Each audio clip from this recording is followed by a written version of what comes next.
അതായത് ഇത് കണ്ടുകൊണ്ടിരിക്കുന്നവരുടെ അറിവിലേക്ക് സാറിനോട് ഞാൻ നേരത്തെ പറഞ്ഞ സാറിന്റെ ഊർജ്ജസ്വലതയും ചുറുചുറുക്കും ഒക്കെയും സാർ നിലനിർത്തുന്നതിന്റെ ഒരു മെറിറ്റ് പറയാൻ വേണ്ടിയിട്ടാണ് ചോദ്യം. സാറിന്റെ ഇപ്പോഴത്തെ പ്രായം എത്രയാണ്?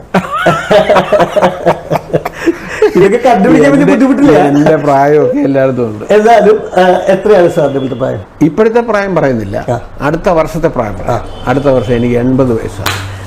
ആശംസകൾ.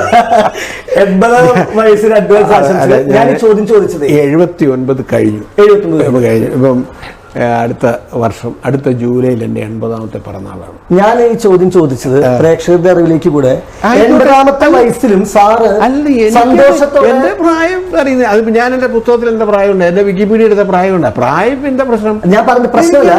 അതായത് 80ാമത്തെ വയസ്സിലും സാറ് സന്തോഷത്തോടെ സ്വസ്ഥതയോടെ സമാധാനത്തോടെ ഒരുപാടധികം വിജയങ്ങളുടെ തിളക്കത്തോടു കൂടി ഇരിക്കുന്നതിന് കാരണം സാർ തൊട്ട് മുൻപ് പറഞ്ഞ നന്മയുണ്ടല്ലോ, ആ ഒരു സ്മരണ, അതിന്റെ മൂല്യമല്ല. എനിക്ക് എൻ്റെ ഭാഗ്യം എന്ന് പറയുന്നത് ജോസ് പ്രകാശ് നമ്മളാക്കിയത്, അതിനുള്ള ക്രെഡിറ്റ് പുള്ളിക്കുണ്ട്. പിന്നെ എൻ്റെ കുടുംബം, അത് ഞാൻ ആ ക്രെഡിറ്റിൽ എൻ്റെ വൈഫിന് കൊടുക്കുക, മക്കൾക്ക്.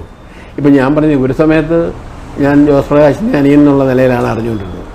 പിന്നീട് ബോബി സഞ്ജുവിൻ്റെ ഫാദർ എന്നുള്ള നിലയിൽ അതൊക്കെ ഒരു അഭിമാനമാണ്, വലിയ അഭിമാനമാണ്. കാരണം അവരെ പേരിൽ അറിയപ്പെടുന്നു. പക്ഷേ ഇന്നും സിനിമക്കാരുടെ ഇടയിൽ ഇപ്പോൾ ജോസ് പ്രകാശിൻ്റെ അനിയൻ എന്ന് പറഞ്ഞാൽ നമുക്കൊരു സീറ്റുണ്ട്. അല്ല, അതൊരു നമുക്ക് കിട്ടുന്ന ഒരു അംഗീകാരമല്ലേ. പ്രേം പ്രകാശ് എന്ന പേരിലും ഞങ്ങളുടെ മനസ്സിൽ വലിയൊരു സീറ്റുണ്ട്. ആ പ്രൊഡ്യൂസർ എനിക്ക് നല്ലതായിട്ട് അറിയാവുന്ന എന്നൊക്കെ സീനിയറാണ്. അപ്പോൾ ഇവർ പോയി കഥയൊക്കെ പറഞ്ഞു. അപ്പം പിന്നെ ഈ അവരുടെ റെമ്യൂണറേഷനെ പറ്റി സംസാരിച്ചപ്പോൾ അവർ പറഞ്ഞു ഞങ്ങൾ ഇതാണ് മേടിക്കുന്നത് എന്ന് പറഞ്ഞു. അപ്പം അത് ന്യായമായിട്ടും ആ പ്രൊഡ്യൂസർ ചോദിച്ചു, എന്താ നിങ്ങൾ എന്തെങ്കിലും ചെയ്ത് തരുമോ? അപ്പോൾ ഇവരെന്നെ വിളിച്ചു, ഇന്നയാളാണ് പറഞ്ഞു. ഞാൻ പറഞ്ഞു അങ്ങോട്ടൊരു അക്ഷരം വേണ്ടില്ല, ഇങ്ങോട്ട് അവർ പറയും നിങ്ങൾ മേടിക്കുന്ന എന്തും ആയിക്കോട്ടെ. അവർ എനിക്കിത് ഉണ്ടായ പ്രൊഡ്യൂസേഴ്സ് ആരെ പേര് പറയുന്നില്ല. അപ്പം അവർ പെട്ടെന്ന് ഒത്തിരി കുറയ്ക്കത്തില്ല.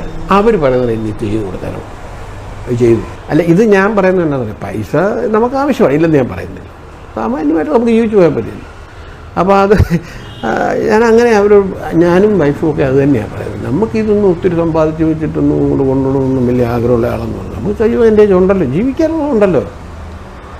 അങ്ങനെ ഒരു ഇതിൽ താല്പര്യമാണ് ഞാനല്ല, എനിക്കൊരു വലിയ ഇതിൽ പറ്റുന്നില്ല. ഞാൻ ഈ ഇൻ്റർവ്യൂ പൂർത്തിയാക്കുമ്പോൾ സാറിനോടൊരു ചോദ്യം കൂടി ചോദിക്കും, അതിൻ്റെ ഉത്തരം സാറിന് തൃപ്തി ഉണ്ടെങ്കിൽ ഞാനത് ഉപയോഗിക്കുള്ളൂ, പറഞ്ഞാൽ സന്തോഷം, അത്രയേ ഉള്ളൂ.